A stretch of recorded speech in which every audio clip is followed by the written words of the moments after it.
నమస్తే వ్యూయర్స్. ఈ మధ్య దాదాపు ఆఫ్టర్ కోవిడ్ లాక్డౌన్ తర్వాత అందరూ అంటే యంగ్స్టర్స్ కూడా ఎంజాయ్ చేయడానికి గోవా, కేరళ, పాండిచ్చేరి ఎలా వెళ్తారో అలా గోకర్ణ కూడా వెళ్ళటం మనం సోషల్ మీడియాలో చాలా చూస్తున్నాము. సో అలా ఎందుకు వెళ్తున్నారు అంటే వీడియో మొత్తం చూసేయండి. గోకర్ణ క్షేత్రం అంతా లింగమే. ఇక్కడ ఏ రాయి అయినా లింగమే అని స్కాంద పురాణంలో గోకర్ణ క్షేత్ర మహిమ అని చాలా అద్భుతంగా చెప్పారంట. ఇక్కడ చిన్న చెరువులో స్నానం చేసిన తీర్థంలో స్నానం చేయటమేనంట. ఇది అందుకే కోటి తీర్థ క్షేత్రం. ఈ కోటి తీర్థంలో అందరూ తప్పకుండా స్నానాలు చేస్తారు. పితృదేవతలకు తర్పణాలు చేస్తే పుణ్యం వస్తుందని నమ్ముతారు.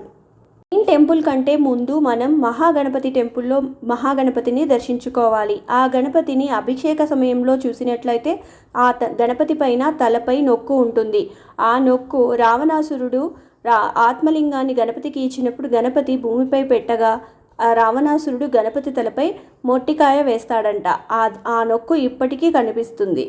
ఆ మహాగణపతి దర్శనం తర్వాత మెయిన్ టెంపుల్లో ఆత్మలింగం, ఆ ఆత్మలింగం మహాబలేశ్వరుడిగా మనకు దర్శనమిస్తారు. మనం స్పర్శతో టచ్ చేసి ఆత్మలింగాన్ని దర్శించుకోవచ్చు. ఈ ఆత్మలింగం వినాయకుడి ద్వారా ఇక్కడ పెట్టబడింది. దీని స్టోరీ అంతా నేను మురుడేశ్వర్ వీడియోలో చెప్పాను. ఈ టెంపుల్ ఎంట్రన్స్లో పెద్ద ఆవు ఉంది. ఆవు చాలా పెద్దగా ఉంది. దాని పేరు నంది. ఈ నంది తర్వాత చాలా పెద్ద బావి, వాటర్ వెల్ ఉంది. ఇది మాకు బెంగళూరు ట్రిప్లో చాలా చోట్ల, చాలా ప్లేసెస్లో, చాలా టెంపుల్స్లో, చాలా ఇళ్లలో బావులు కనిపించాయి. వాళ్ళ ఇళ్ళు పాత అయిపోయిన తర్వాత కూడా వాళ్ళు బావులను మాత్రం కూర్చోకుండా అలాగే కాపాడుకుంటున్నారు. This is very inspirational.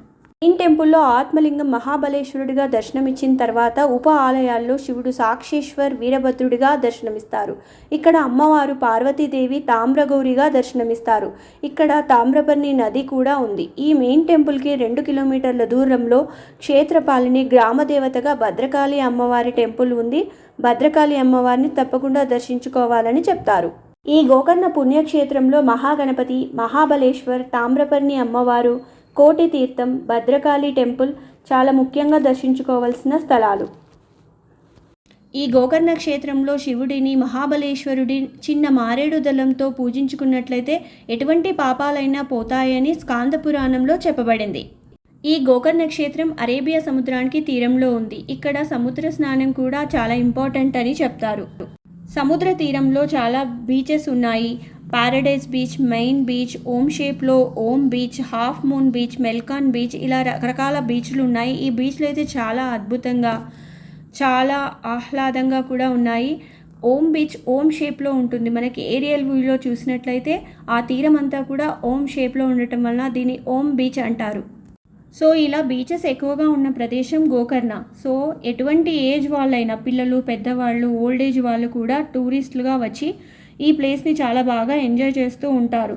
ఇంకా గోకర్ణకి దగ్గరగా Yana caves, Vibhuti falls, Mirjan fort, Kumta beaches, marine park ఇలాంటి ప్లేసెస్ కూడా చాలా ఆకర్షితులవుతారు. సో వ్యూవర్స్, ఇది రహస్యం. ఇక్కడ ఎక్కువగా బీచెస్ ఉండటం వలన యంగ్స్టర్స్ కూడా ఎక్కువగా ఇక్కడ గోకర్ణ టూర్స్ ప్లాన్స్ చేసుకొని ఎంజాయ్ చేస్తూ ఉంటారు. మినిమం 3 days టైం ఉంటే ఓన్లీ గోకర్ణ చుట్టూ బీచెస్, ట్రెక్కింగ్, ఆ సముద్రపు అలలు, ప్రకృతి అందాలు అన్నీ కవర్ చేసి ఎంజాయ్ చేయొచ్చు. లేదా టైం లేని వాళ్ళు మాలాగా హాఫ్ డే ఆర్ 1 డేలో జస్ట్ మెయిన్ బీచ్, ఓం బీచ్, టెంపుల్స్ చూసుకొని కూడా చాలా హ్యాపీగా గోకర్ణ దర్శనం చేయొచ్చు. Thank you.